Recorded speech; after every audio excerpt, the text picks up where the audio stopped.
जब कृष्ण राधा से इतना प्रेम करते थे तो उन्होंने राधा को छोड़ रुक्मणी से विवाह क्यों किया? यह सवाल नया नहीं है, यह वही प्रश्न है जो सदियों से भक्तों के मन में रहा है।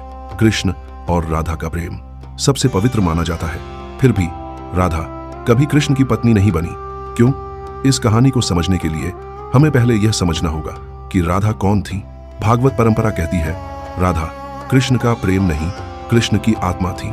जहां कृष्ण थे वहीं राधा थी, लेकिन आत्मा और शरीर कभी विवाह नहीं करते, वे अलग होकर ही अपनी पूर्णता दिखाते हैं। अब आते हैं रुक्मणी पर। रुक्मणी विदर्भ की राजकुमारी थी, एक राजधर्म निभाने वाली स्त्री। जब रुक्मणी का अपहरण हुआ तो कृष्ण ने एक राजा की तरह, एक क्षत्रिय की तरह उन्हें स्वीकार किया, क्योंकि कृष्ण का एक रूप था गृहस्थ और एक रूप था प्रेम।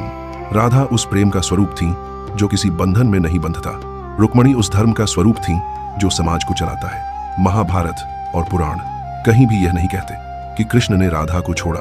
कृष्ण मथुरा गए, द्वारका गए, लेकिन राधा उनसे अलग नहीं हुई, क्योंकि प्रेम साथ रहने का नाम नहीं, एक होने का नाम है। राधा को छोड़कर कृष्ण ने विवाह नहीं किया, कृष्ण ने विवाह किया क्योंकि दुनिया को जीना सिखाना था। अगर कृष्ण सिर्फ प्रेम में रहते तो वे भगवान नहीं, केवल प्रेमी कहलाते। लेकिन कृष्ण ने दिखाया प्रेम और कर्तव्य दोनों साथ निभाए जा सकते हैं। इसीलिए कहा जाता है राधा कृष्ण की आत्मा है, रुक्मणी कृष्ण का धर्म है, और आत्मा को कभी छोड़ा नहीं जाता। अगर आपको लगता है कि प्रेम सिर्फ पाने का नहीं, समझने का नाम है, तो कमेंट में जय श्री कृष्ण जरूर लिखें।